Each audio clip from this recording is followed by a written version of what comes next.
बिहार के पूर्वी चंपारण के एक छोटे से गांव परसा पठानपट्टी में एक ऐसा रूहानी सितारा चमका जिसने अपनी सादगी में ऐसा नूर छुपा रखा था जिसे पाना हर किसी के नसीब में नहीं होता। ये थे हज़रत मौलाना नेक मोहम्मद साहब चंपारनी, एक गुमनाम मगर बेमिसाल शख्सियत, एक हरफन मौला आलिम, दानिशवर, मुबल्लिग, मुफक्किर और लाजवाब मुसन्निफ। उनकी नसीहत में वह असर था कि दिल कांप उठते। उनकी तकरीर सुनकर बेजान दिलों में भी जान दौड़ जाती। इन्हीं हाथों ने इल्म के वो चिराग जलाए जिनसे सैकड़ों शागिर्द रोशन हुए। उन्होंने कई शाहकार किताबें लिखीं, शाहनामा चंपारण, कुल्लियात खाकी और दूसरे अनमोल इल्मी खजाने। लेकिन अफसोस, वो किताबें कभी छप न सकी और दीमक का शिकार होकर हमेशा के लिए खो गईं।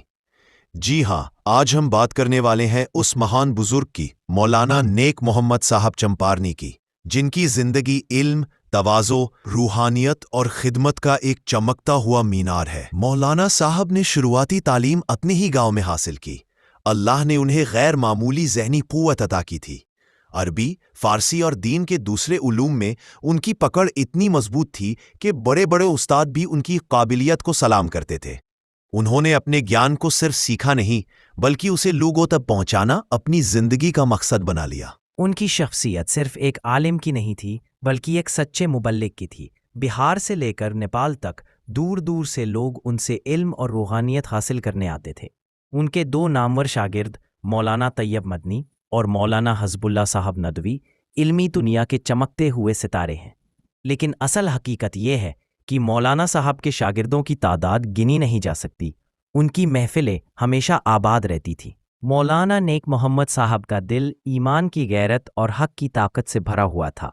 उन्होंने कादियानियत समेत हर गुमराह और बुरी ताकत को अपने इलाके में पनपने नहीं दिया। पूर्वी चंपारण, पश्चिमी चंपारण और नेपाल के कई इलाकों पर उनकी गहरी नज़र रहती थी। वे हक की आवाज़ थे, जालिमों और गुमराहों के सामने एक मजबूत दीवार की तरह खड़े रहते थे। मौलाना साहब सिर्फ आलिम नहीं थे, वे एक सच्चे अल्लाह वाले थे। नेपाल के बीरगंज में उनकी दुआ से बारिश होना और मुसलमानों को सम्मान मिलना आज भी लोगों की ज़बान पर एक जिंदा करामत की तरह है। छपकैया मार्कज़ और मदरसे की तरक्की में उनका बेहद अहम योगदान रहा।